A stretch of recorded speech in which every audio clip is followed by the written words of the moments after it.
Hi guys, let's get started. Any questions about ME experiments? So, Just hang on 1 second, Sakshi. I just need to switch on a light.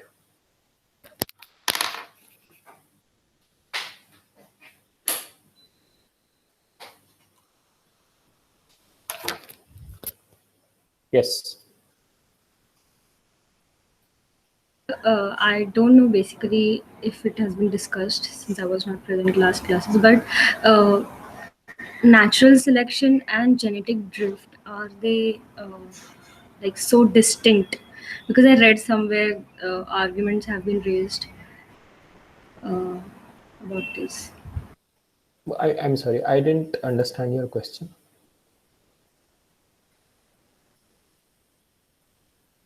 So, are natural selection and random drift conceptually distinct? Yes, definitely.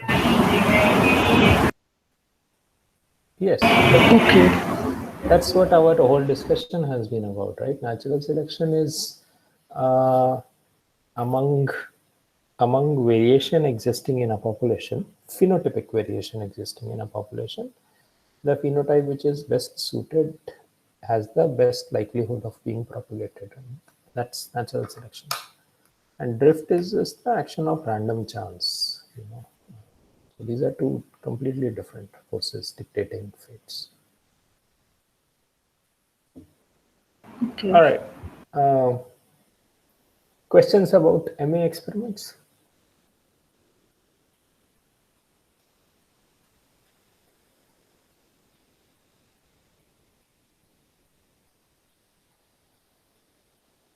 So there was a statement. Can Mm-hmm. I read? Yeah. It says if mutations in the candidate genes were beneficial, then we would expect to see an excess of non-synonymous substitutions relative to synonymous substitutions. So, I, can you please elaborate on this? Statement where? Uh, can I read it again? No, I understand what the statement is. Where is Acha, this okay, from? okay. Uh, the E. coli one, which talks about the Oh, these are the two papers that I shared for today. So, yeah. okay. Yeah. So, no, again, I think you need to revisit the lecture of where we discussed neutral theory and we discussed that concept called dn by ds. Uh, Essentially, although exceptions exist, essentially the argument is that every time there is a synonymous change, every time there is a SNP which is synonymous in nature, I mean, more often than not, it's probably going to be neutral in nature. And hence, that allele is only going to get selected. That allele is only going to reach fixation because of drift and not natural selection because it's a neutral allele. Non-synonymous mutations, however, again, statistically speaking, are likely to be non-neutral also, and hence selection is going to act, and their fate is largely going to be dictated by selection. So dn by ds is a measure, dn being number of non-synonymous changes and ds being number of synonymous changes. The ratio of dn by ds is largely going to tell you that whether this gene was under uh, whether the evolutionary fate of this gene was because of drift or selection. But I mean, you need to revisit that lecture. Sure, sir. MA experiments. Anybody?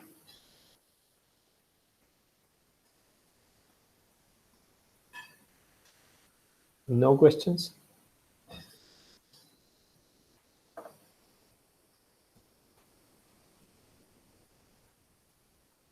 Okay.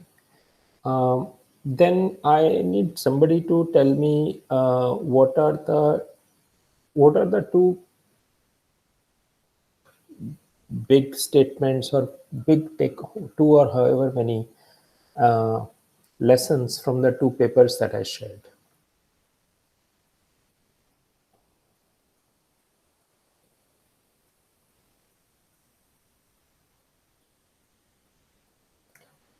How many of you read the two papers?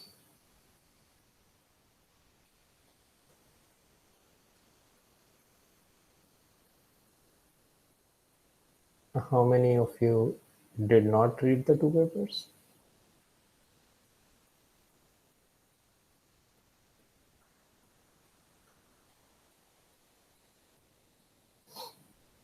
Okay. So somebody tell me what are the big lessons?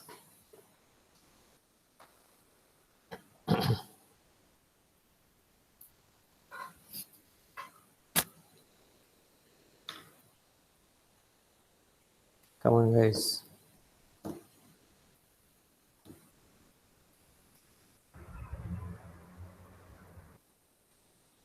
Anirudh, go ahead. So the other experiment was the two papers was one was the citrate experiment, right? Right. And the other one was the power law versus hyperbolic Yes. law. Yes. So they preferred they found out that the power law suited better for uh, that made a better fit compared to the hyperbolic law. Right? What does that mean? They derived an equation where they found out the values of a and b. So they had No, no, but this what does it mean? You're getting into the nitty-gritties, right, but right. what is the fact that one was a better fit compared to the other? So um, they plotted the frequency of beneficial mutations, the average fitness. I Mm-hmm. guess it was W bar, so I'm guessing it's the average fitness. It's a mean fitness of the Yeah, population, yes. mean fitness of the population versus the number of mutations, if I'm not wrong. No, generations. Oh, sorry, I've had generations. Yeah, and so they found out that they found out when they plotted this and they fitted it with a model, that they found that the experimental results would Were better explained by one model over the other. over the other. Right, Yes, right. yes, yes, But yes. what does that mean? So what? Why is that a curious observation, and why did it make it? So there is no. It's a sort of a model which is what you would call phenomenological in nature, right? There is no mechanistic basis for the model, right? It just sort of comes out of nowhere. Uh, but what is the significance of the fact that one of the two is a better fit than the other? I think they explained. I've only perused through it. I didn't go into the complete details, but the way I see, I mean, I read the one part where I read was they said that the hyperbolic experiment model, for example, it kind of has an asymptote, Yes. while the power law does not have that. It's always an increasing uh, value. Yes.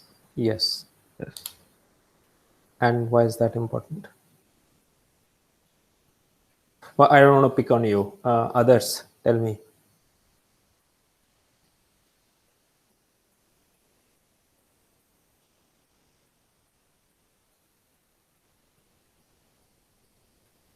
Okay. Um, uh, Yash, what do you think? Uh, I mean, I didn't find that these two had any major significance that way. Mm-hmm. Which two? But the two laws, Hmm. What do you mean the no major significance? What does that mean? uh, I mean, for me, the take home from the LTE was the E. coli citrus using E. coli experiment was about how even though multiple like means they were going in multiple experiments, right? Mm-hmm. But still they found that in the later generations, most of them were utilizing citrate. Most of them were Was not there? utilizing citrate. I'm I'm sorry. What Somewhere did you say? they were utilizing that. They said that in the later generations, chances of uh, the E. coli using citrate was greater. Mm, well, that's not correct. Nor do they say that. Essentially, what they're doing is they're doing an identical experiment in 12 different replicates, right? Yes, And they only see the ability to utilize citrate in one of the 12 lines, right? Oh, right, I right. understand what you mean by the later generations. Oh, okay, sure. I understand. Yes, but that is in response to a very specific question that they are asking, and we'll discuss that question today. Sure, I see what you meant by that, Okay, by the later generations. Yes. okay, Anirudh, go ahead.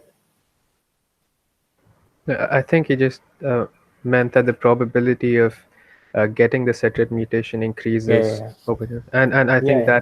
that reflects that it is contingent upon the previous mutations. Yes, yeah, yeah. It took me a while to place that statement. Yeah, Uh, so I think that was my take-home message from that right, experiment. right, absolutely. And the other experiment, I think this indicates that, What do you mean the other experiment? sorry, the MA Ah, experiment.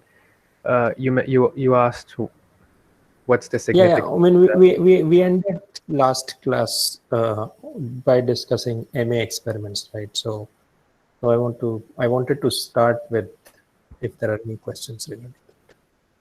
Oh, no, okay, yeah. Go ahead. No, that's it. I mean, nothing. That's it. Okay, sure. Fine.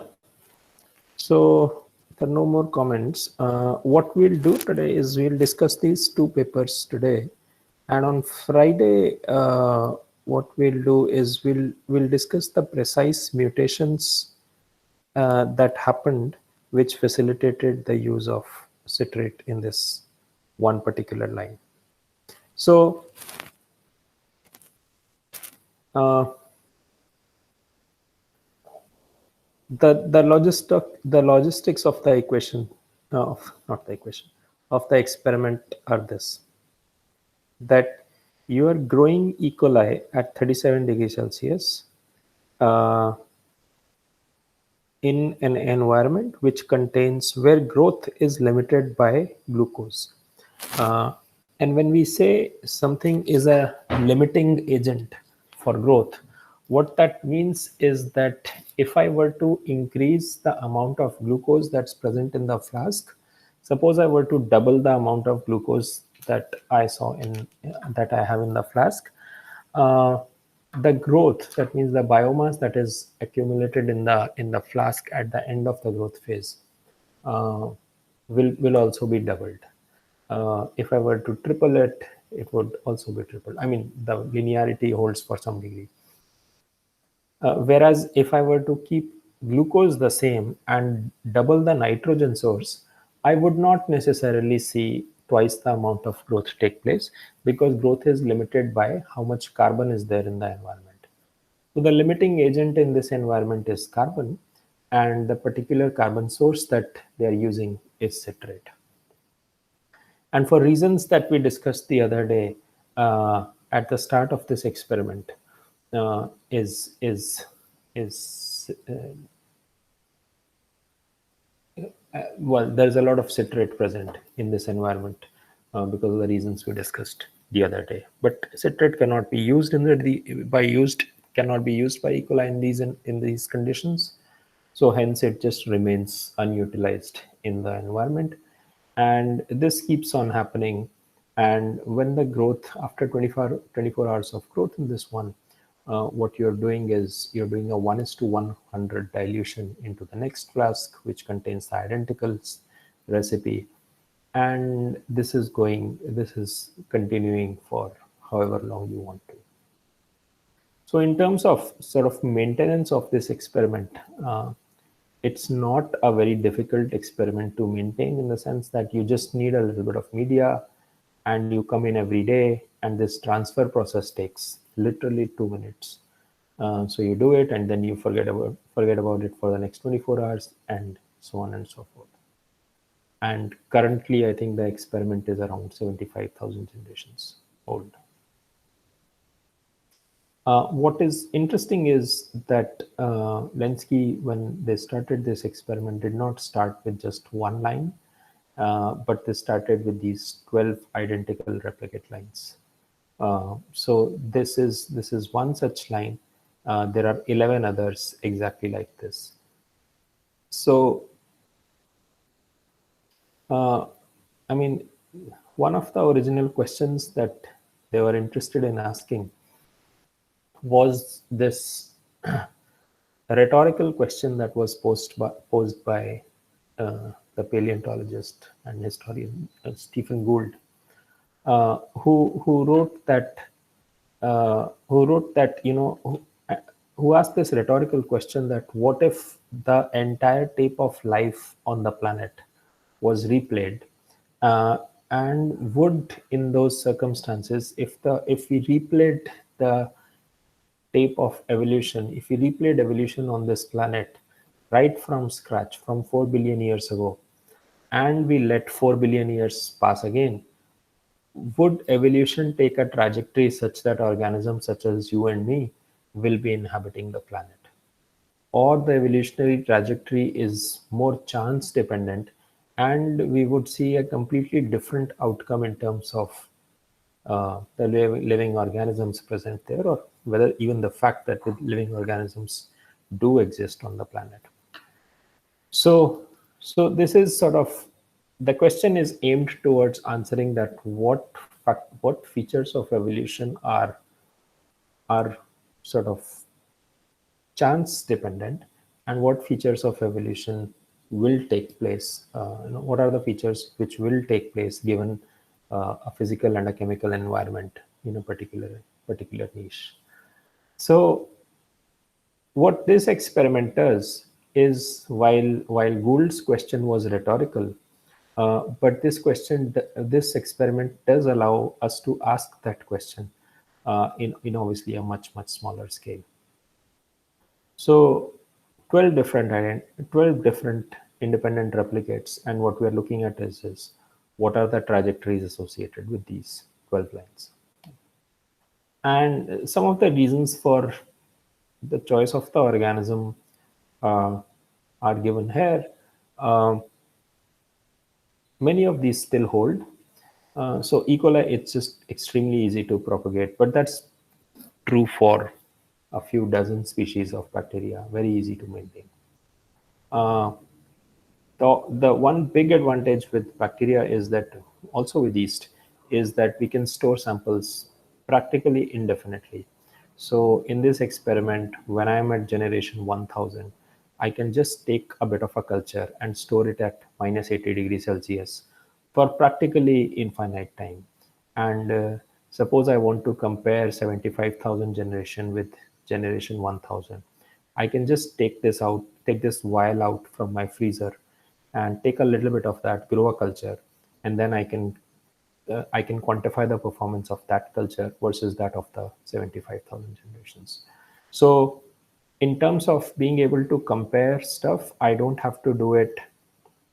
The comparison doesn't have to be of the nature that I quantified generation 1000 when that 1000 generation was alive in the year 1990, and I'm at 75,000, and hence the comparison is going to be across time. I can in real time compare these two populations at the same time. So that's a big advantage. Short generation time, which is important for any evolution experiment if it's to run for any considerable period of length. One of the things that this experiment does not take place, does not address, is what is the contribution of horizontal gene transfer. Because the species that they're working with cannot trade genes. Sorry, because the species that they're working with cannot trade genes between individuals, nor does the bacterium have extracellular DNA lying in the environment that they can pick up and integrate. None of these features are present. So whatever mutations have to arise in an individual within the confines of the genetic material that's present in an individual. No horizontal transfer of DNA. Which makes you wonder that how ecologically relevant this particular experiment is. One of the bigger questions in evolution and ecology is to what degree, suppose we had an E. coli strain and we put a certain marker. All of you know what is GFP, right?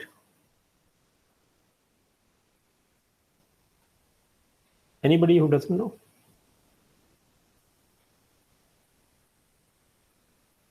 Okay. All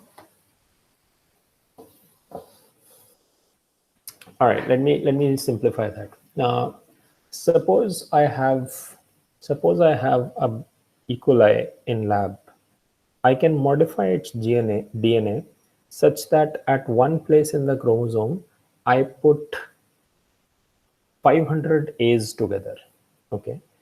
And I do that with the intention that if I am given 10 different types of E. coli by someone, and I am being asked to identify which one is mine, I can just get all 10 sequenced, and whichever one has these 500 A's in one stretch is the strain that I developed, right? So I can sequence these guys, and this is called putting a marker in the DNA. I can sequence all of them and know exactly which one is mine and which one isn't.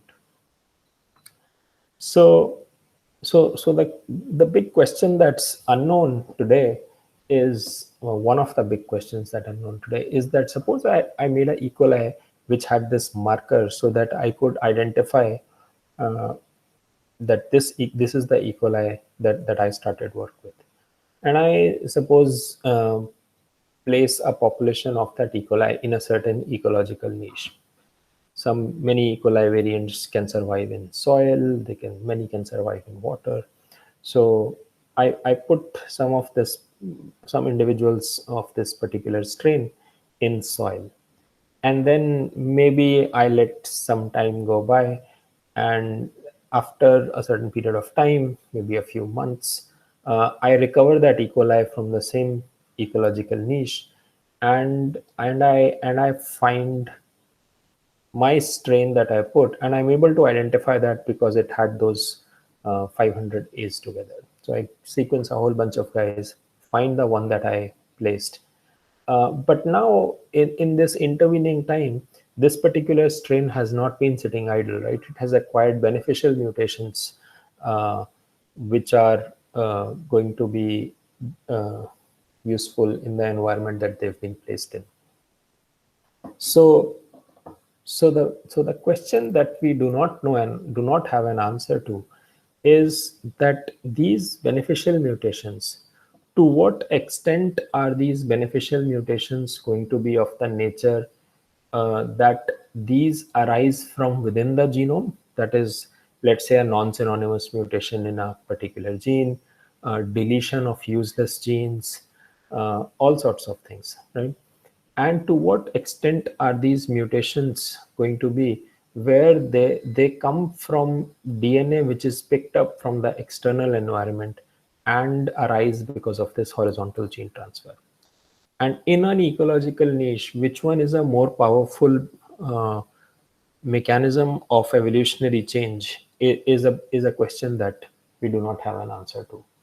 So in this particular experiment, since there is no horizontal gene transfer, evolution is solely contingent on the changes taking place in the genome of the organism. All right.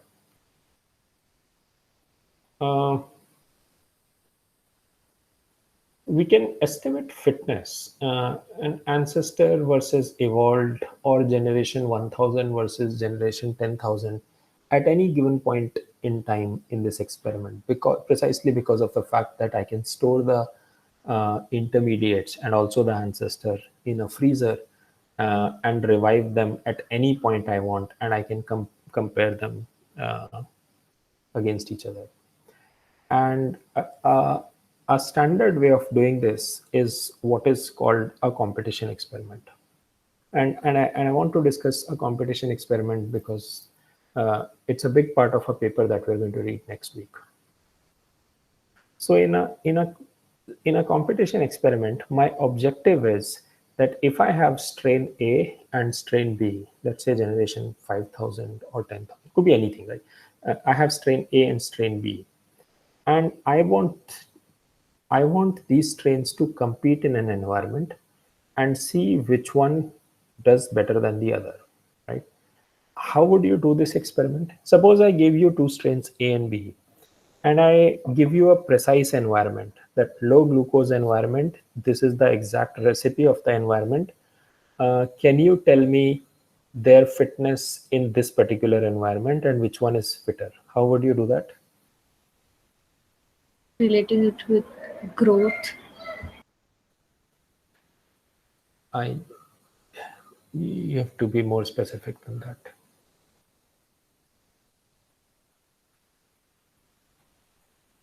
Give me the logistics of how you would do that experiment.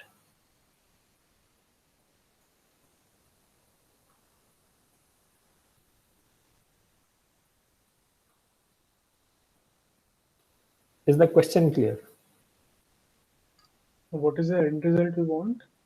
So the end result we want is, so I am giving you two strains A and B, and I'm giving you composition of an environment, right? And I want you to tell me the logistics of an experiment that you would do, such that you will tell me that that fitness of the ratio of fitness of A, the fitness of A divided by fitness of B, the ratio of fitness is 0.6 or 0.5 or whatever. Okay. So what is the logistics? How precisely are you going to do that experiment, which would give you this ratio or the numbers, and then you can divide the numbers.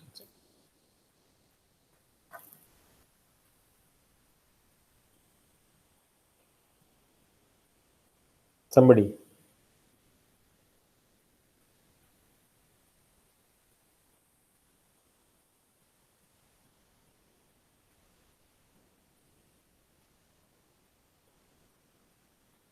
Is the question not clear? No, it's clear. And so if we just look at the number of cells being, the new cells being produced, if we start with a single cell from each population and let them grow for some time period, the ratio of the number of cells in which are separate now, cells. in separate cultures, starting from single cell from the population, Right. let them grow for some time period, say a day, Right. and see how many cells are produced. Right. And then we can take just the ratio of the number of cells in each culture. right. Will give some idea about the growth rate. I agree. Exactly. Right. So you take two flasks and you grow them independently, and you start with you don't have to start with one individual cells. You can start with n naught cells, right? And starting from n naught cells, you can assume that they're going to grow exponentially. So the number is going to change as n naught e to the power RT, where R is the respective growth rate. And what you want is a ratio of RA to RB. So you will track these numbers with time, and any given point in time, you will get the two R's and hence the ratio of the two R's. Does that make sense to everybody?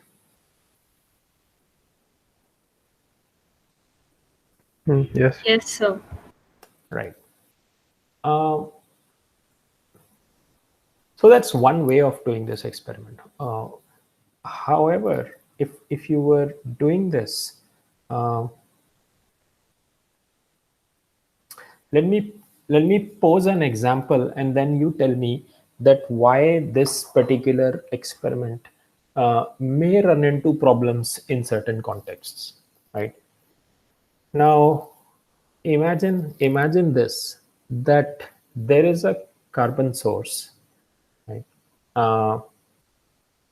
There is a carbon source, and to take an example, sucrose. The dynamics that I'm about to describe uh, plays out with sucrose, plays out with melibars, plays out with raffinose, lots of different sugars via which in which this exact dynamics that I'm about to describe plays out. And the dynamics is as follows, that all these sugars are not monosaccharides. They are disaccharides or trisaccharides, right? And what happens is that yeast, I'm talking Saccharomyces cerevisiae, yeast does not take up these sugars inside the cell. Okay?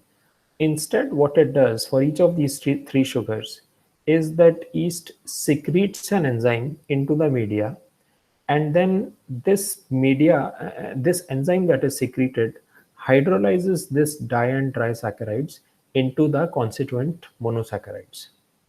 And then these monosaccharides can then be utilized by yeast, and hence growth happens, right? But the point is that growth is contingent upon presence of enzyme, uh, presence growth is contingent upon there being an individual in the population which is making and releasing this enzyme into uh, these resulting monosaccharides. Now this is interesting because normally when we think of sugar utilization, any enzyme that an individual makes helps that individual. Any enzyme that I make as an individual helps me only in terms of being able to utilize that sugar. And you can think of lactose in E. coli, which is the system everybody has studied, right? In lactose utilization in E. coli, lactose is also a disaccharide.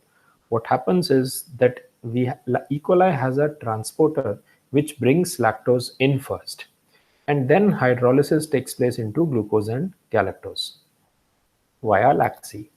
So the enzyme that I made in this case of E. coli, that is going to perform a hydrolysis event inside me, and hence whatever is the resulting monosaccharides are going to be of use only to me and nobody else. Contrary to this, these three yeast examples that I gave you, sucrose, melibars, raffinose, the enzyme is secreted outside the cell, hydrolysis takes place outside the cell, and hence the monosaccharides that are released outside are not, there is no guarantee, in fact, it's not likely that the monosaccharides that are going to get resulted from as a result of this hydrolysis reaction are going to be for my own exclusive use. They could be used by, those monosaccharides could be used by anybody in the environment. And this has implications in the sense that now the A and B experiment that we were talking about. Now, if A can make this enzyme which can lead to hydrolysis, and B cannot make this enzyme uh, which would hydrolyze this polysaccharide, then what would be the ratio of fitness of A and fitness of B in the context that we just discussed? Suppose the environment that I'm interested in is a sucrose environment, right? So you need that enzyme. So what is the relative fitness of A to B?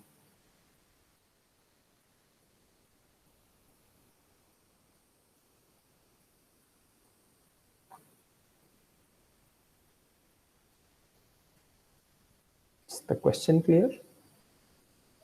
So out of them, only one is producing the enzymes. A can produce the enzyme, B can't produce the enzyme. So we won't getting growth in So B. what is RA to RB? Not defined. Yeah, RB I is mean, 0. B is 0, right? RB is 0. So you get some positive number by 0. So, I mean, we don't know what the ratio is, right? But now consider this, that suppose you put A and B both in the same flask.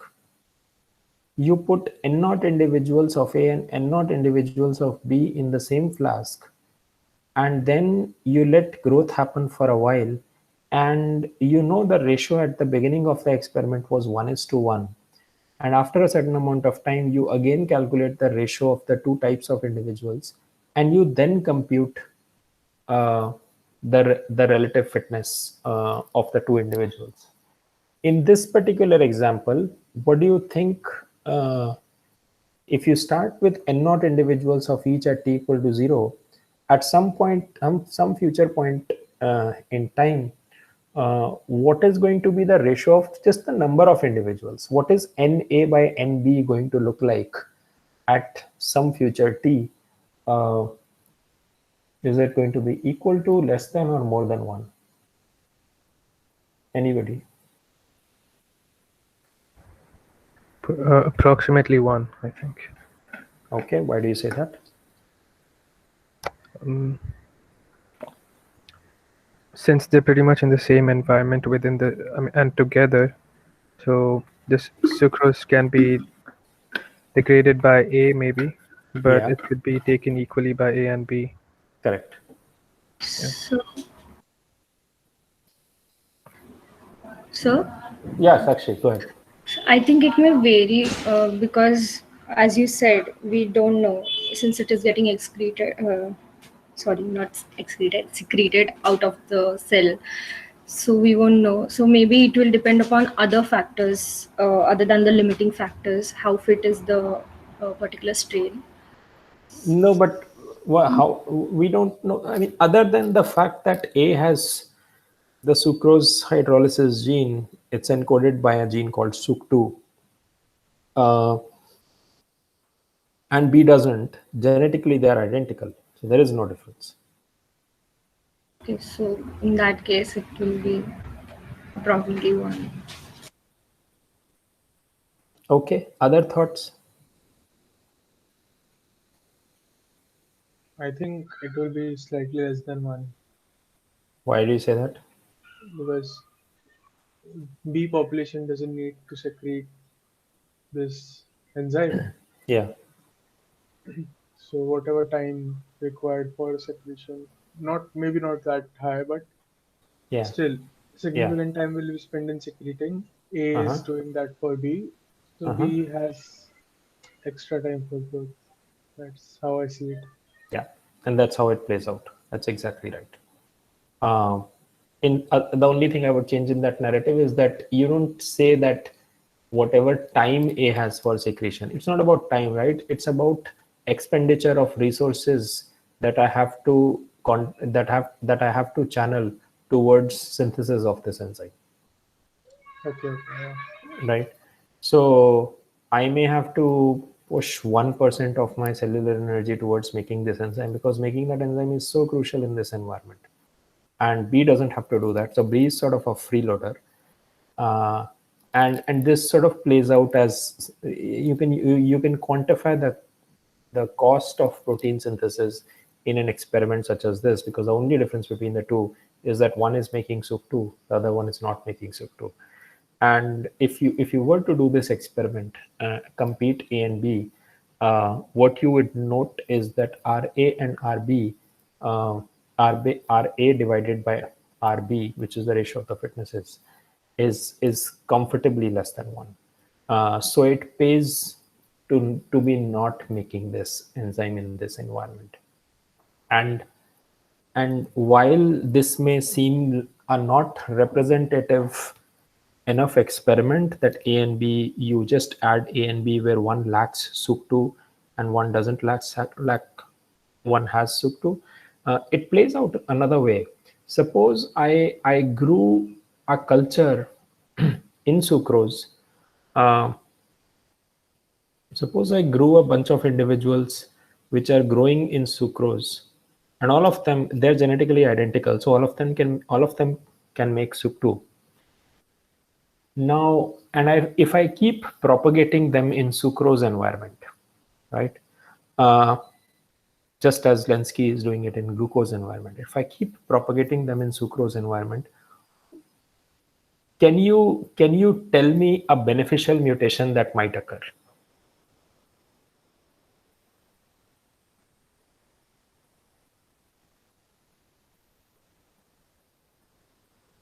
So for instance, if you say that a mutation which makes suc2 a more efficient enzyme is a beneficial mutation, is that a beneficial mutation?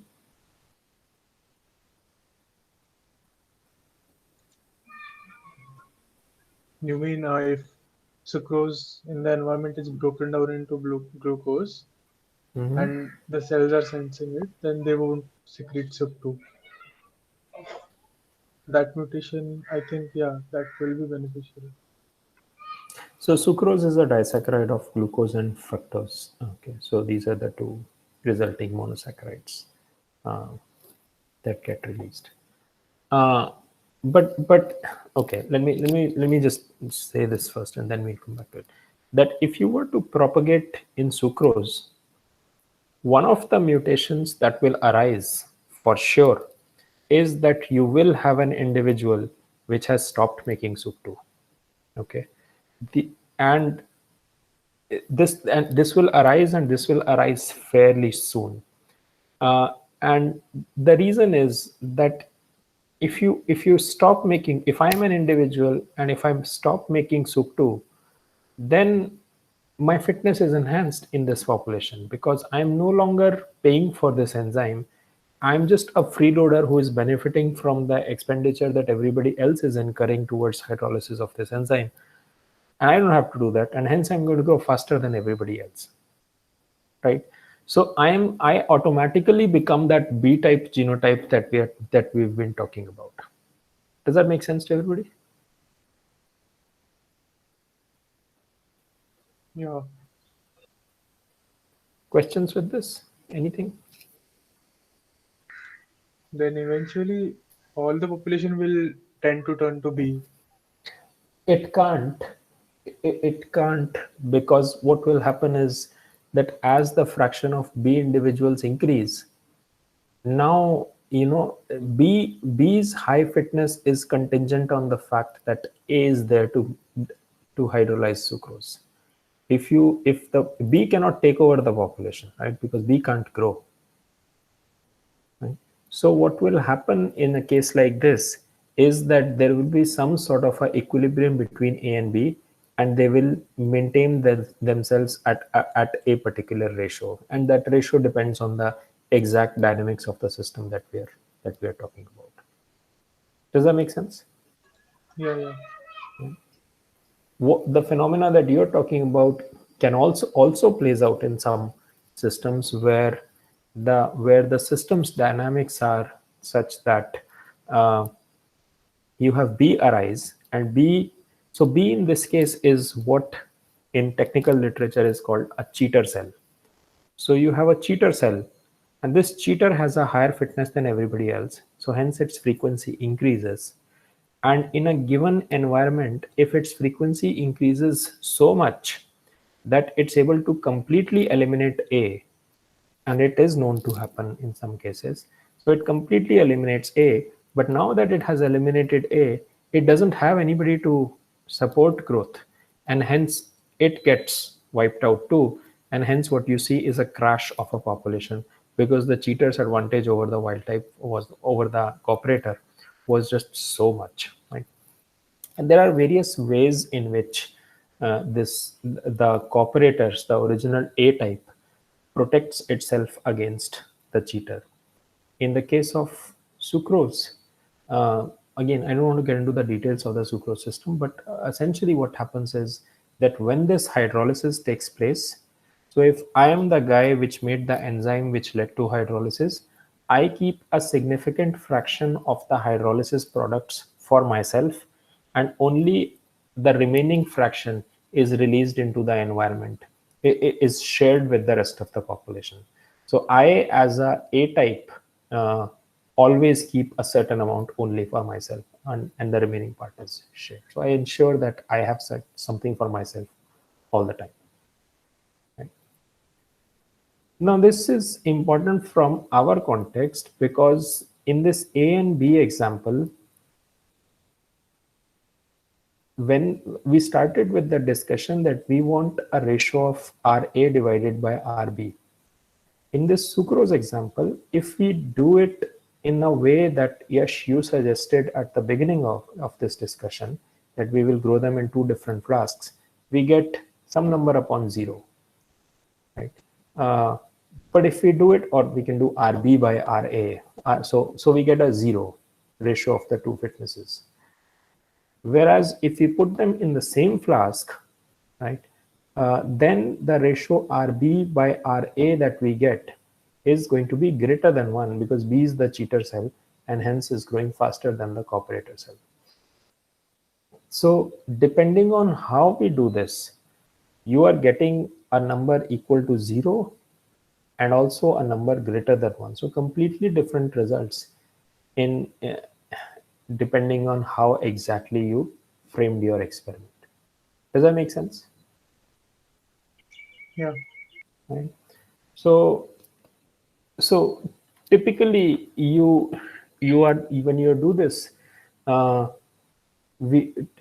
competition experiment is considered a more representative way of representing the ratio of the fitnesses, because in an ecological niche, species would be competing to occupy that niche, and this is one example where presence of one is being exploited by the other.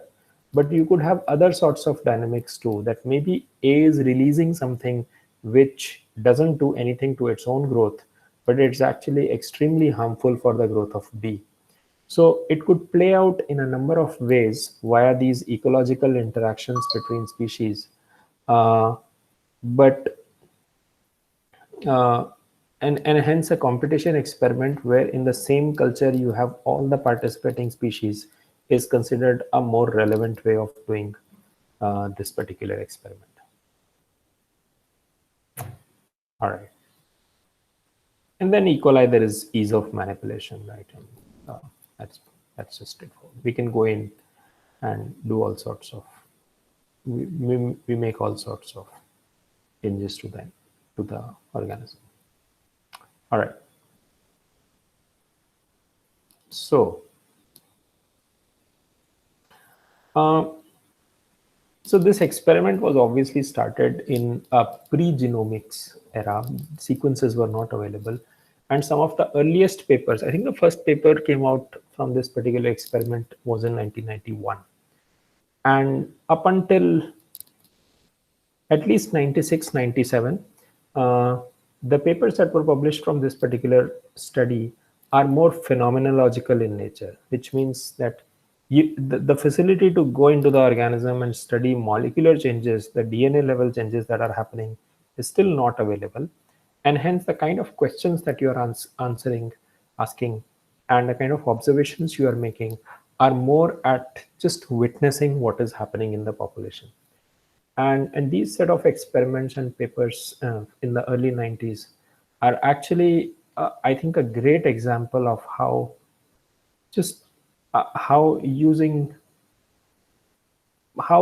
by just cleverly designing an experiment, you can ask big questions and make some really interesting observations. Anyway, we don't have time to get into all of that. But if you're interested, I will share a page which is dedicated to sort of all publications that arise out of this LTEE, long-term evolutionary experiments, as it's called now.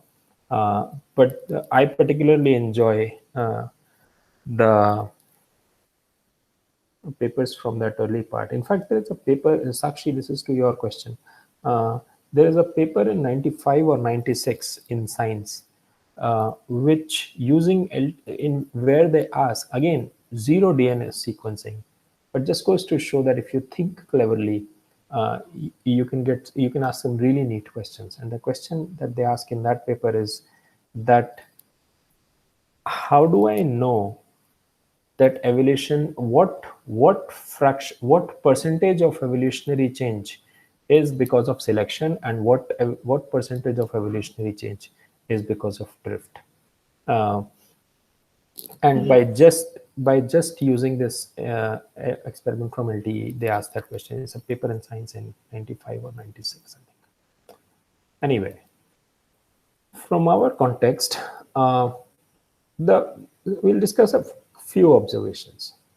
The relative fitness of the ancestor, if we say that fitness of the ancestor was 1, so now when I'm saying relative fitness, these relative fitnesses are calculated in a competition experiment. And maybe up to 50,000. I mean, this is continued till 75, so it doesn't matter what this number is. But fitness increases and is increasing, but the rate of increase of fitness is slowing down with time, which is perhaps not surprising, given our intuition about how evolution should proceed. On the other hand, so remember that this is the trajectory of only one line. Right? There are going to be 12 such lines, and one of the ways to replicate, one of the ways to show that is that if I show relative fitness between evolved divided by ancestors fitness, then the trajectory looks something like this for all 12. Another way to represent this would be on the same scale. If I plot the ratio of evolved of line 1, the fitness of the evolved line 1 versus fitness of the evolved line 2, I would see this line. It's exactly 1, right? So this is a great evidence that evolution is reproducible. At least at a phenotypic level, the genetic changes we don't know yet because these are not sequenced yet, not in this time. But at a phenotypic level, in terms of simply growth rate, there is a great degree of reproducibility in these lines. Is that surprising?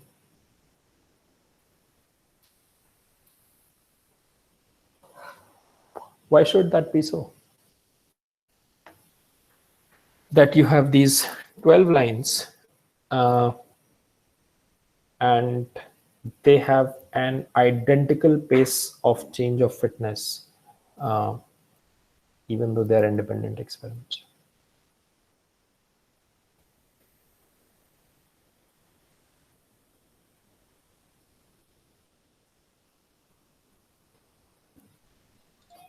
Well, the environment is not changing, right?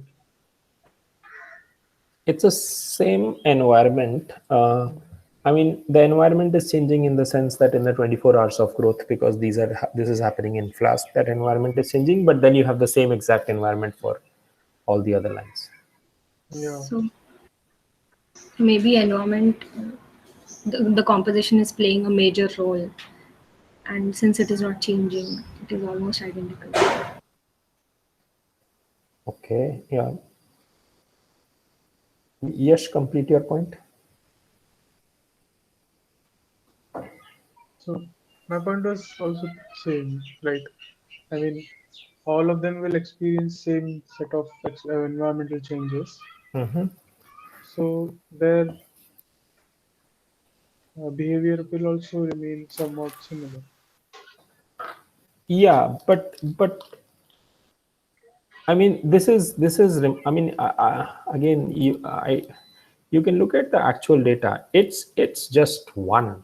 Okay, it just never deviates more than a percentage point or so from 1. So I mean, that tells you that there was never an instance. Suppose you and I were these two different lines. There was never an instance throughout the evolutionary trajectory for 50,000 generations that I picked up a 3% advantage much sooner than you, right? Because that would make it deviate, and then, if I picked up a mutation of a large magnitude 1,000 generations before you did, then that ratio would deviate, right? Yeah. But that never happens. It is always bunched around 1. Why should that be so? The environment is identical, granted, but then why this reproducibility to such a large extent?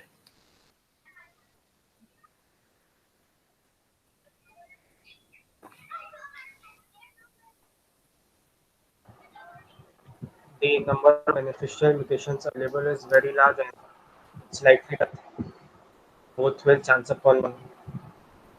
I mean, That's the what I meant is that the limiting factor is not the arrival of a beneficial mutation. limiting factor is arrival. Is not the Is beneficial mutation. yeah, From it. yeah, yeah. So that's one of the, yeah, exactly. So this would be possible if the number of beneficial mutations available were just so large that the dynamics is not dictated by waiting time at all. That is dictated by the clonal interference between the beneficial mutations taking place in this experiment. Okay, and we'll take a look at this in a little bit. Fine. And this is an observation which is sort of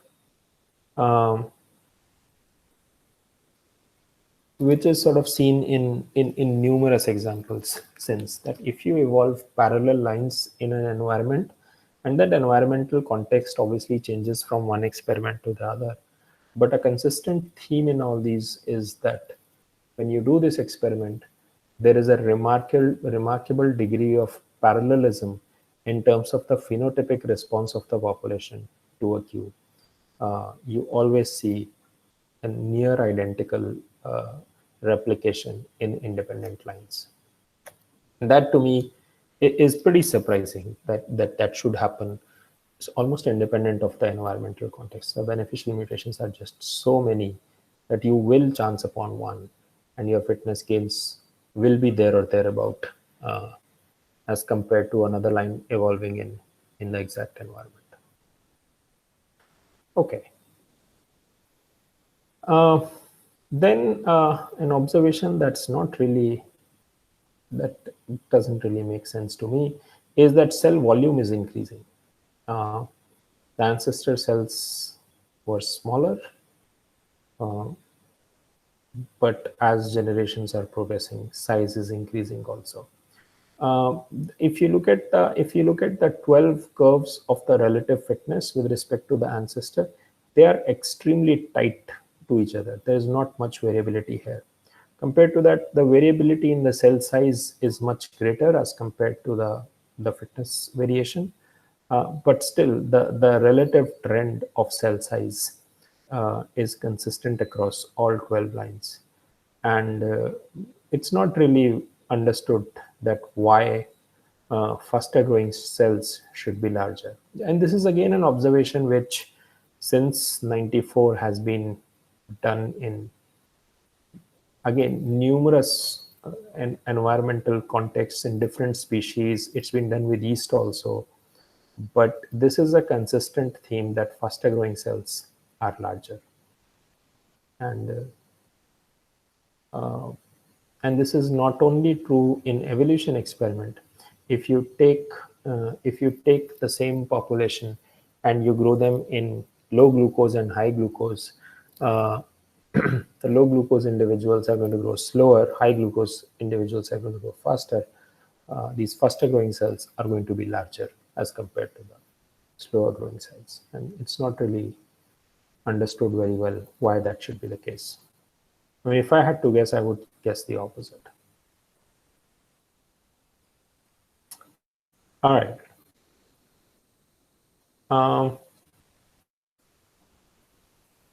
Three lines at about 10,000 generations, their mutation rate changed. For the other three lines, nothing really happened to the mutation rate. At 10,000 generations, they are looking for a change in mutation rate. And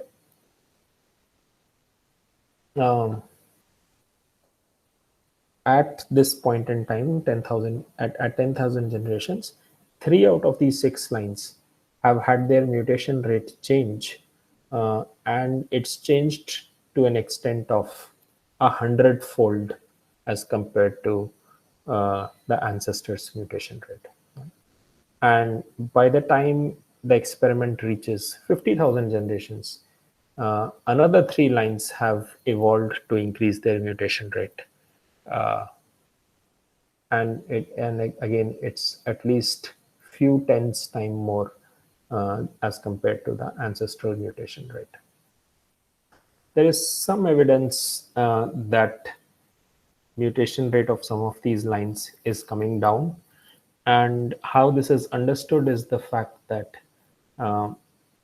when you were far away from a fitness peak, when fitness increases were rapid, the beneficial mutations were many. So in such a context, if you relax the the DNA error repair mechanisms a little bit, and your mutation rate increases, the access to more beneficial mutation happens, and hence your increase in fitness is more rapid, and that hence you're fitter if you were to decrease the mutation rate.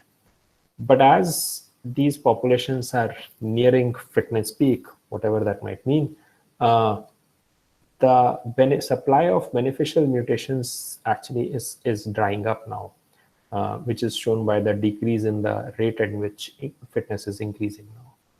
And as a result, the higher mutation rate now is for the most part detrimental to survival of an individual in this experiment.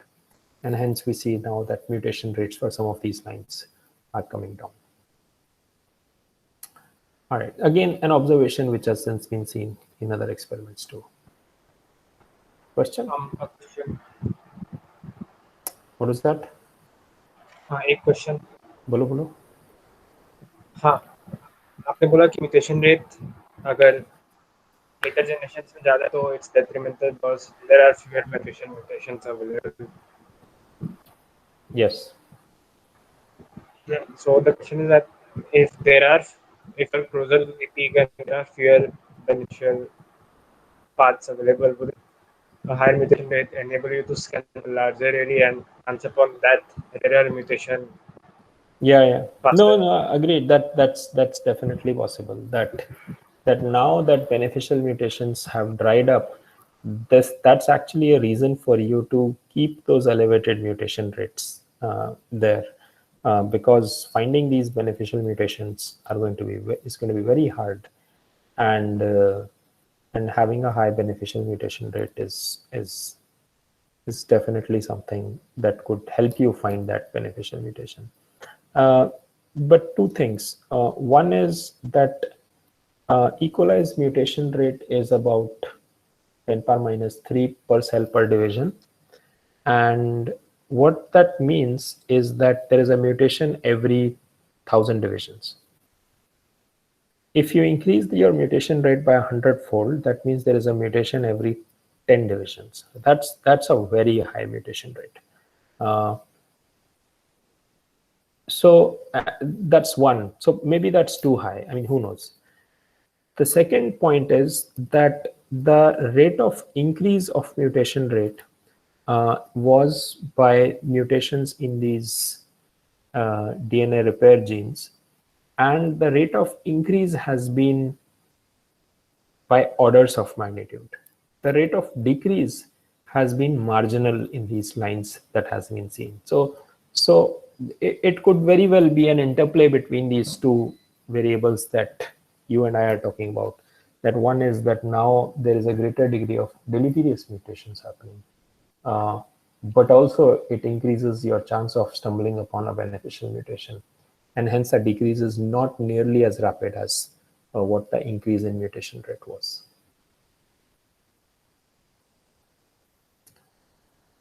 All right.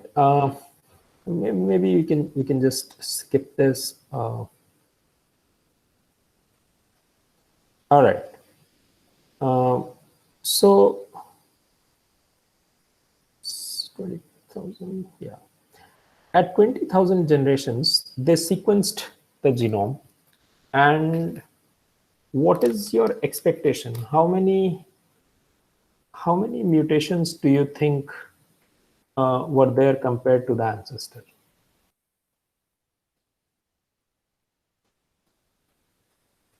you can just guess.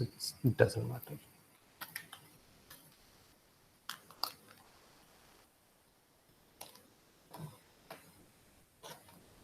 So at 20,000 generations, right, there is a certain degree of divisions taking place. So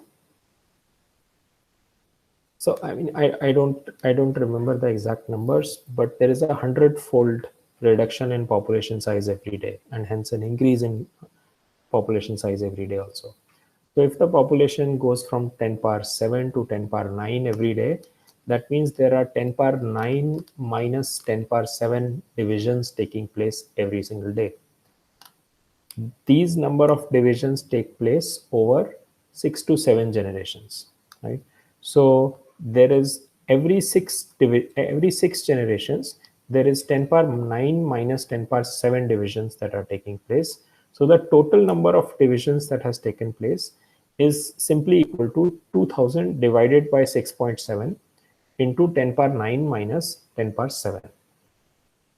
Does that make sense to everybody? Yeah. Right? Yes. So you have a total number of divisions that have taken place in every single line. And this number is obviously astronomical. So what this means is, essentially statistically what it means is that every single nucleotide polymorphism mutation has taken place in every single line multiple times. 20,000 generations is a long enough time such that all SNPs have taken place many times in each one of these lines.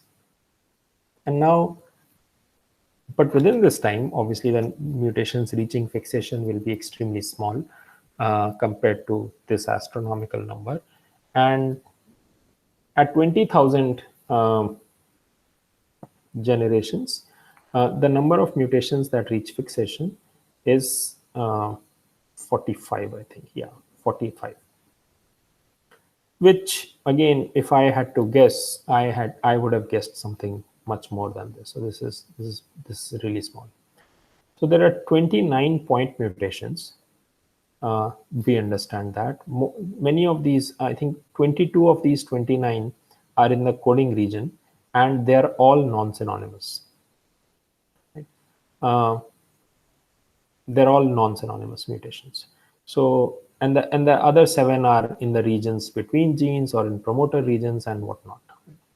There have been 15 indels. These are deletions or insertions, relatively small size, which have taken place. I'm talking about one of the 12 lines. It's a representative of what is happening in other lines too.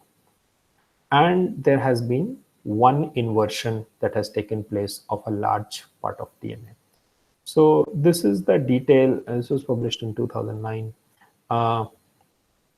Essentially, the innermost circle is, I think, 5,000 generations, and 10, 15, 20, and so on and so forth. So basically what's happening is, if you see a mutation here, and so there are these 2 mutations in the innermost ring, which is 5,000, I think. Then those 2 mutations are still there in 10,000, still there in 15,000, and by 20,000, those 2 are still there, but there is an additional mutation that has come there. So you can track these mutations going through time, and you see that some of them do not get propagated. For instance, this particular mutation is not there in the next 5,000 generations because it had not reached fixation by this time. And as you move forward in time, another beneficial mutation arose in another background, and that reached fixation, and hence you have this. But for the most part, if a mutation is there, it remains through the course of the experiment. So these are the mutations that have taken place in some of the lines. And this yellow bit is the region where that inversion has taken place. So this is part of the DNA which has just completely flipped in one of the lines. So that's sort of the nature of the changes that have taken place. And again, you can quantify. I mean, there is enough wealth in this data that you can now quantify and try and understand that how exactly is each one of these 45 mutations beneficial in nature, which is depending on what the mutation is, that effect might be easy or very difficult to characterize.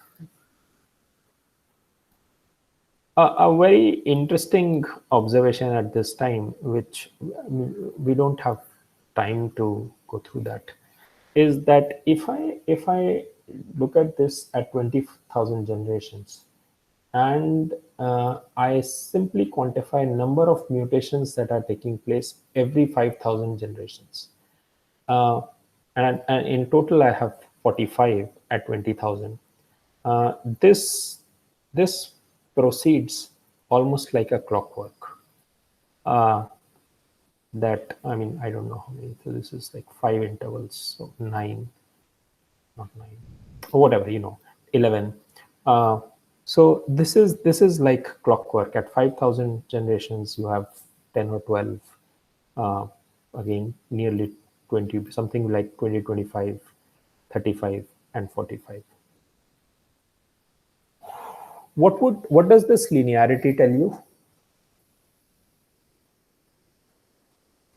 If you saw an experiment where, forget the context of this experiment, but if you saw a graph where on x-axis it was shown that it's the number of generations that have been progressed, on a y-axis it showed what is the number of mutations that have reached fixation, and it was a straight line, what would be your assumption?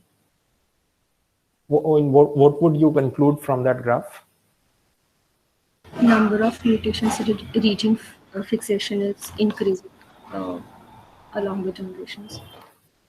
Yeah, but I'm looking for something more than that. What would you say?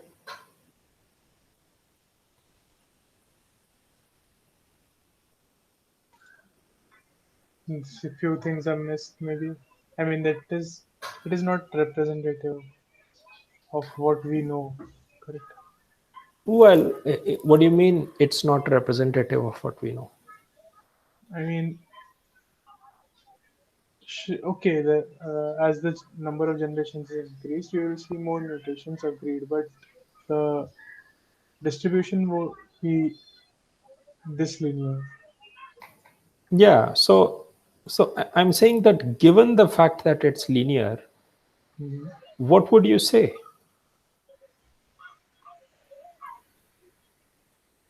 Think molecular clock.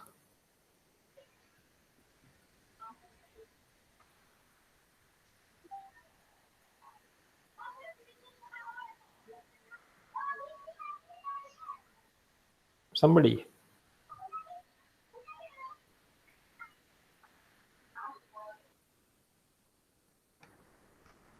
But one could compare the mutations present, and it gives you a link between fixed mutations and age and time. So it's saying that the rate of the rate of mutations that are being fixed is constant. And that So, is consistent with what hypothesis that we have seen? the molecular clock theory. Right? Molecular clock theory, and whose explanation was neutrality. Right? Right. But when Zuckerkandl and Pauling proposed the molecular clock, they didn't have anything selectionist or neutralist. They didn't have an explanation of any of the two kinds. It was later when Kimura and Jukes and King published their paper that they argued for neutrality, for an overwhelming majority of genetic variation being neutral in nature. Right? So this result was extremely surprising when this was published. I think again around 2010 or something. That what is happening is that within the purview of these mutations, and what they do is among the 45, they actually go and make clones where a clone is carrying only one of the 45, and you compete that clone which is only carrying this one of the 45 against the ancestor, and that would help you quantify what is the effect of that mutation alone. Right? So using this, you can quantify the effects of each of these single mutations, and they show that that all of these mutations do have a beneficial effect with respect to performance of the organism. But somehow, despite that beneficial effect, the rate at which these mutations are getting fixed in the population is linear in nature. And if you saw a linear trend of mutation fixation taking place, you would tend to say that this is happening via neutral theory. But it's not happening via neutral theory. There is definitely a selective advantage. I mean, at 20,000, they're growing much faster as compared to the ancestor. But even singly, these mutations have a fitness effect. So this is a curious graph, and which sort of hasn't been explained to a satisfactory degree yet, that why should this be the case. So in the published result that of where this result is, they have 95. They're definitely above the x equal to y line, but there is a not x equal to y line. The the rate which is predicted exactly by neutral theory, the exact prediction by the neutral theory, and then they have 95% confidence intervals around this exact prediction by neutral theory, and these points all lie well within the 95-degree confidence intervals. All right, let me skip that. So one of the things that happened was that at 25,000 generations, so this is data from one of the lines whose mutation rate increased somewhere between 20 and 30,000 generations. So while at 20,000 generations, the number of mutations that were fixed was 45, somewhere along here, mutation rate increased. And as a result, by the time it got to 40,000 generations, the number of mutations that is fixed is now 640 something. This is a representative. Again, this is in 2009. And now when you sequence the mutations here, none of them was synonymous, indicating that all mutations that were fixed up until this regime were adaptive in nature. But now when you sequence these guys, many of these mutations are now synonymous. And while we know that not all synonymous mutations are neutral, this does indicate that at least some neutral mutations are getting fixed in the population now. All right, let me quickly go through this. One of the lines, you've all read the paper. One of the lines at around generation 30,000, 25,000, something like that, started using citrate, right? And the way this is discovered, as we said last time, is the fact that you just show up one day and then one of the flasks is just much denser than the other, and you check for those markers. And just as we discussed the marker, right, that you have 50 A's placed so you could identify your E. coli, these guys also have markers at the start of the experiment, so they know that it's not an environmental contaminant of E. coli or any other species. This is E. coli, and this is the E. coli that we started with. Those markers are there in these populations. So you characterize and you show that this is the E. coli that you added. And one of the curious things about this citrate population is that the citrate utilization, the individuals which can utilize citrate do not drive the individuals which cannot utilize citrate to extinction in that particular line. So there is a coexistence of citrate users and non-citrate users in that particular flask at any given point in time. None of them can outcompete the other. When we discussed the SUC2 example, we discussed one of the reasons for that could be that if I am a cheater cell, I cannot survive without the guy which is hydrolyzing sucrose. So hence, there will be a stable equilibrium between the two. But that doesn't apply in this case. Why should that be the case, that the citrate users cannot eliminate the non-citrate users in this line?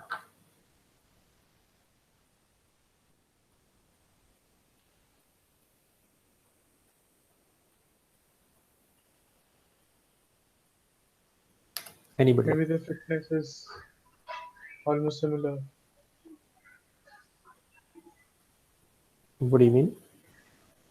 I mean, using citrate has not that favorable results. I mean, I'm just comparing the fitness of the two populations. But the dynamics of utilization is going to be that both these guys are going to grow, both these guys are going to use glucose first, right? And then when all the glucose is gone, the glucose users can't do anything. They just have to hang around till there is fresh supply of glucose. But the citrate users will now switch to citrate, Okay. right? Uh, so given that, why should this be the case?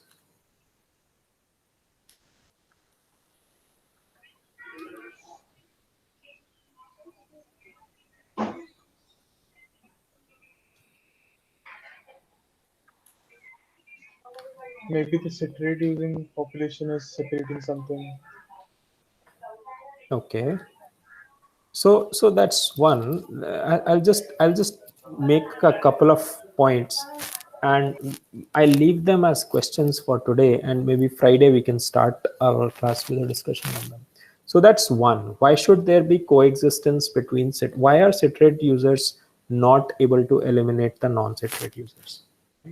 One of the questions that also gets asked is that did this ability to utilize citrate come at a cost, come in one of the lines which had a higher mutation rate? No, it didn't. This line has, since evolution of ability to utilize citrate, become a high mutation line. But at the time this arose, this did not. By the way, this increase in mutation rates are not easy to calculate, and one of the ways to calculate mutation rate is, those of you who are in 715, via the Luria-Delbruck paper, where you are just calculating naturally what is the frequency of, you know, what is the frequency of resistance to an antibiotic or something in a very large population, and then you try and decipher statistics from there. So these mutation rates are calculated based on the principles of fluctuation test from the Luria-Delbruck paper in the 40s. Anyway, so this arose in. So then the question that we will discuss next time is the following: that this ability to utilize citrate has not arisen in any one of the other 11 lines. This happened when the lines were in around generation 30,000, but even now it's 75,000. It hasn't happened in any of the other lines. So the experiment that they did is, it could happen, and again I think that's a very neat way of asking this, that it could have happened via one of two ways, because it happened only in one. If it happened in all 12 lines, then maybe it's not that interesting a question. But the fact that this only happened in one line and hasn't happened in any of the others makes it an interesting observation. Now, so in evolution they say that, you have a good observation if you find something that happens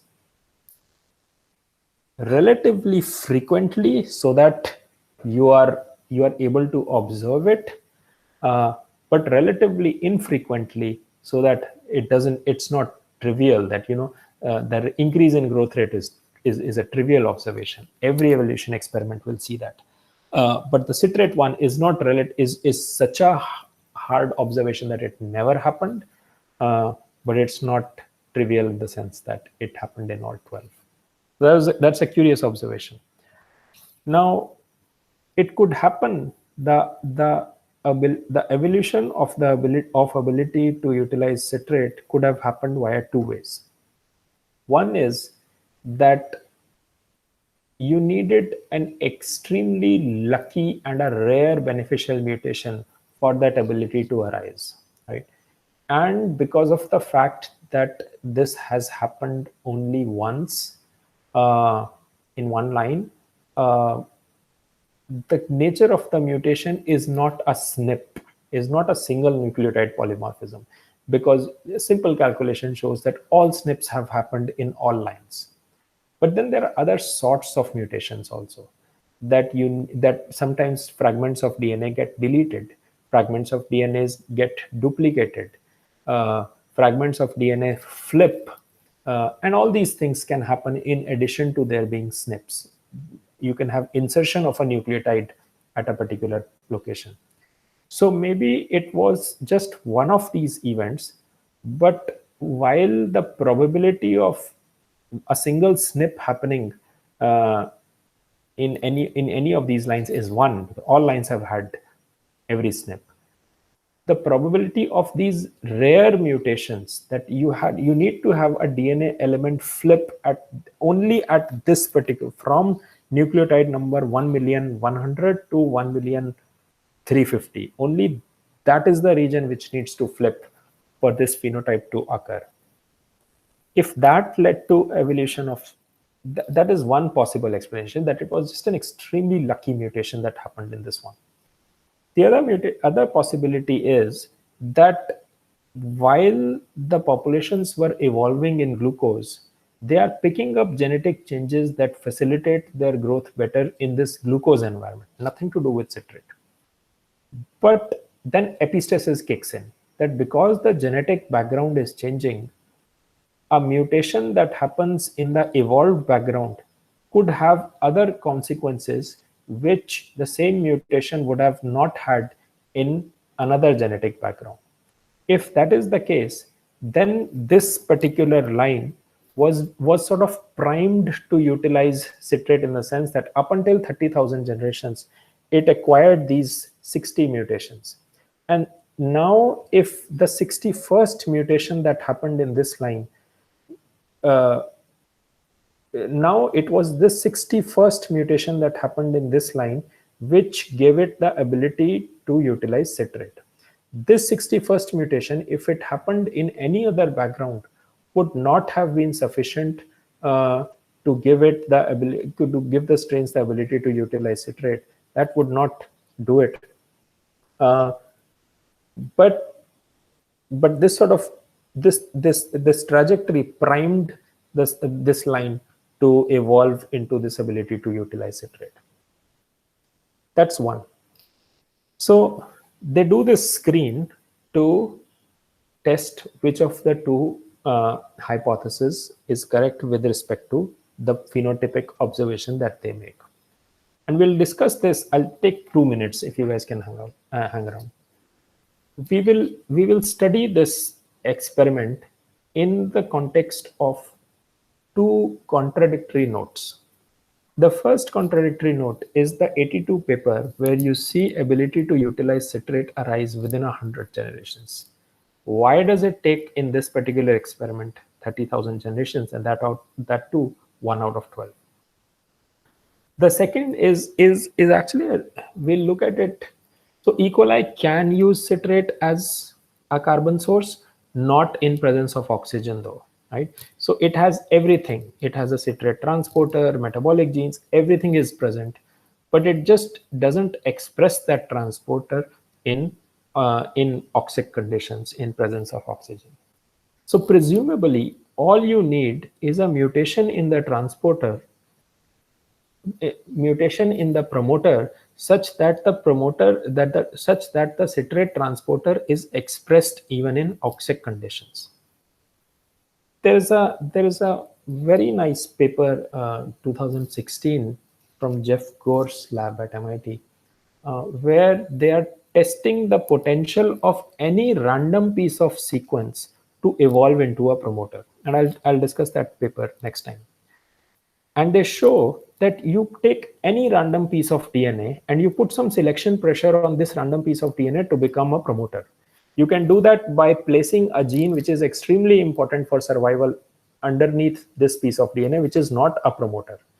And what they're testing is that what is the likelihood of this random piece of DNA evolving into a promoter such that you promote transcription of this extremely important gene. And they show that it happens really fast. The timescales associated with the transition are really short. Now, if promoters can evolved so rapidly, why is that not happening in the case of citrate in E. coli? So, so we will look at this citrate observation via these. We'll look at what happened in Lansky's experiment, and then we'll revisit them in the context of these two results that we know about experimental evolution. Right? And then we'll come to the science paper and what is the implication of the two kinds of fit for the experiment. All right, thanks. Let's stop for today, and I will see you guys on Friday. In case you have a quick comment or question, I can wait a couple of minutes, but feel free to leave. So, Yeah. so has any group tried to re-establish the experiment from start? So no.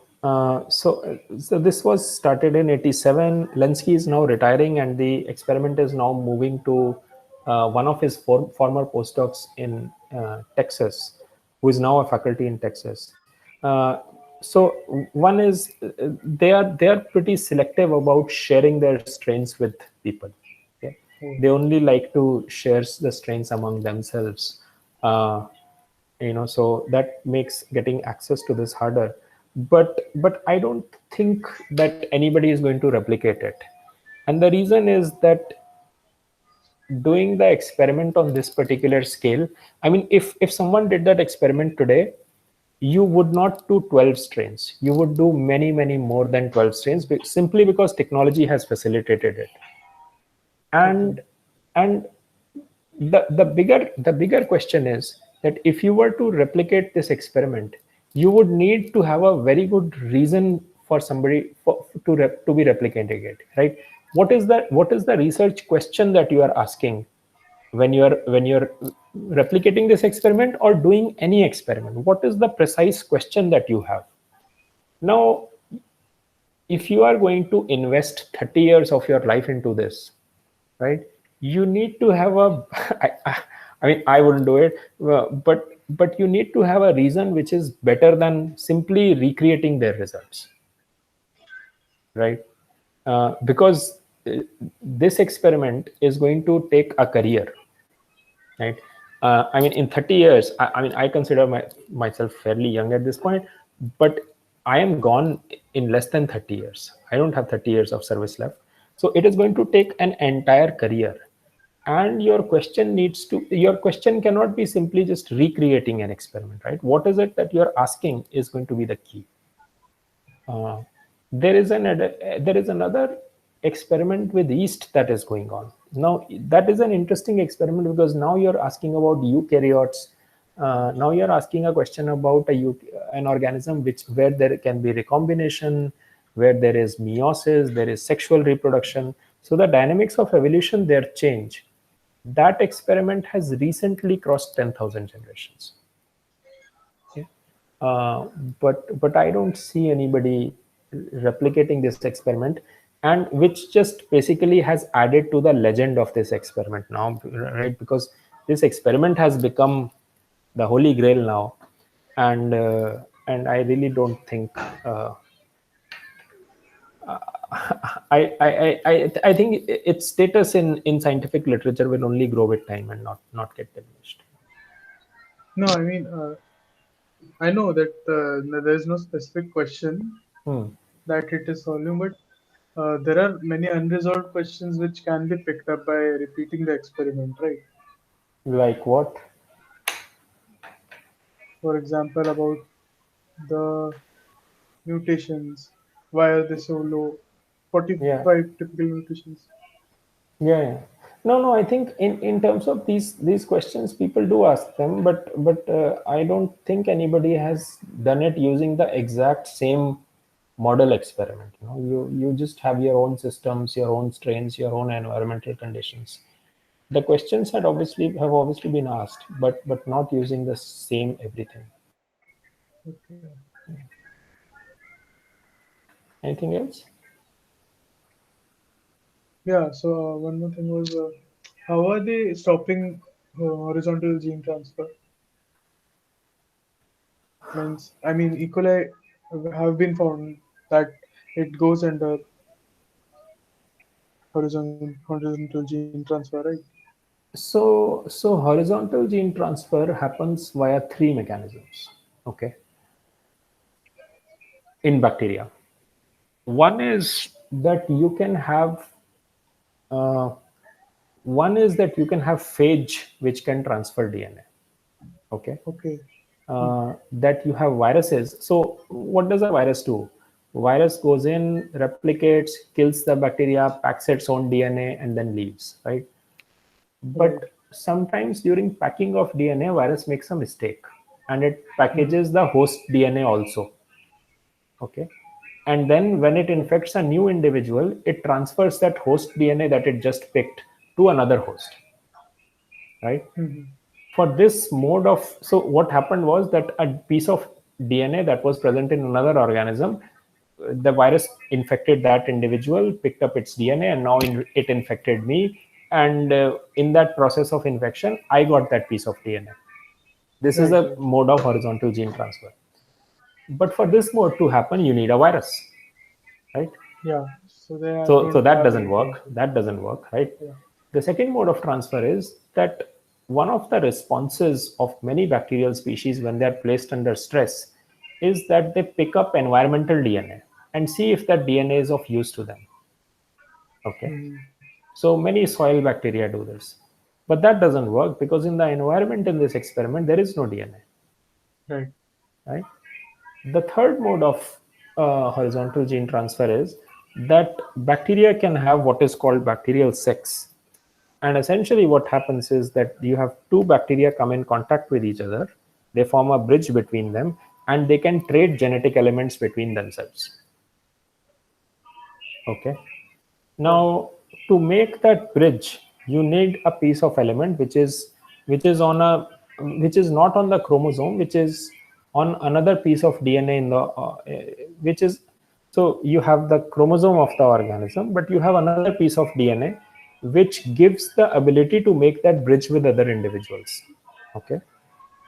This other piece of DNA is called a F plasmid in E. coli.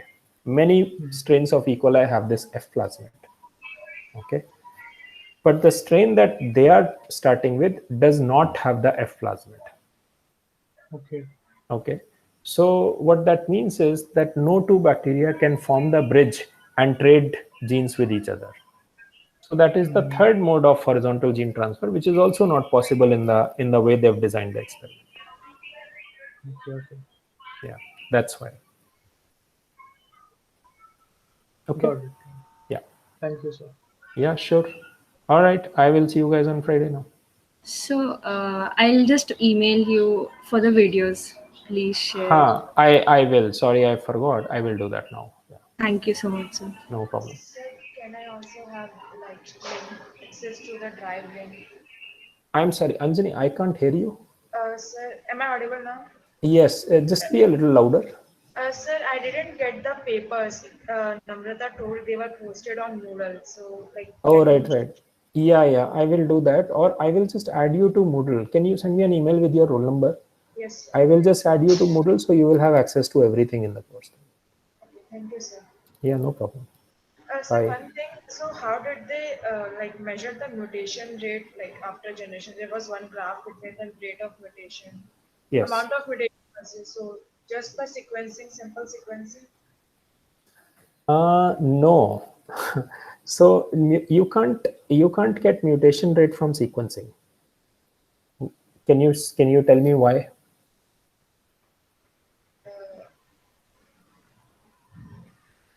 So imagine this, right? That when you have this experiment going on, suppose after 100 generations I get the strain sequenced, right? Now I will only see beneficial mutations, right? Because deleterious mutations were just eliminated by natural selection, Yes. right? But mutation rate has all sorts of mutations in it, beneficial, deleterious. So what I will see is a much smaller fraction of mutations that were present. Does that make sense? Yes, sir. Right? So if I sequence, because most mutations will not even, so again, this is, we discussed this earlier in the course, the theory behind this, that the way it plays out is that deleterious mutations have basically no chance of reaching fixation, right? Even beneficial mutations, most of the beneficial mutations are actually lost from the experiment, and you will have to watch the earlier videos to understand why that is so.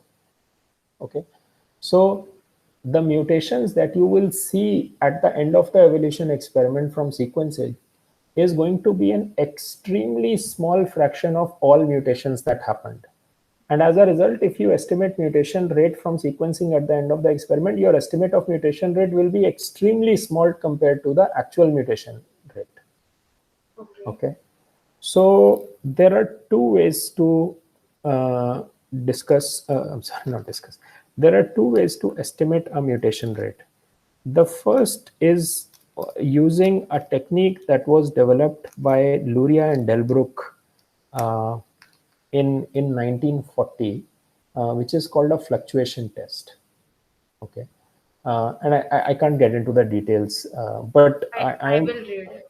yeah, read it. I am teaching another course which is called Classical Papers in Molecular Biology in this semester, and we had a discussion on that paper. So I can look it up, but read that paper by Luria and Delbruck, fluctuation test. That is one. The second common way of measuring mutation rate is via Ames test. via mutation accumulation experiments. Ames test. So it also, like in Ames test, she used the strains which were like which cannot grow on histidine negative medium. Huh. So if you like grow cells in histidine, like minimal media which does not have histidine for a long time, they will revert back to they will acquire some mutation, beneficial mutation, and go back to the revertant strain. So the number Yeah, of this is just a version of fluctuation test. okay. Yeah. So this is just a variation of, this is essentially what Luria and Delbruck proposed. So like number of cells that are going being reverted back or acquiring beneficial mutations. So that's how you calculate. Like Yeah. the selection plate ratio of the colonies on selection plate divided by the on the like bipedue or some other plate, like complete medium plate. Well, it's more complicated than that, because suppose you got 10 colonies on the dropout media, right?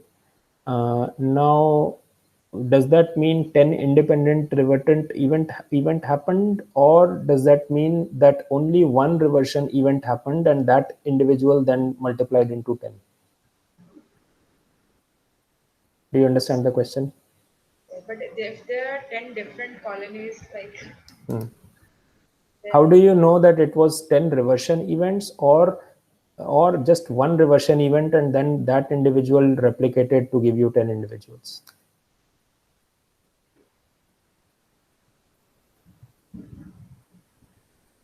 Does that make sense? this, Right. So, I mean, it's a little more technical than that, but read the fluctuation test paper. That will clear things up. okay, sir. Okay. Thank you. All right. Bye.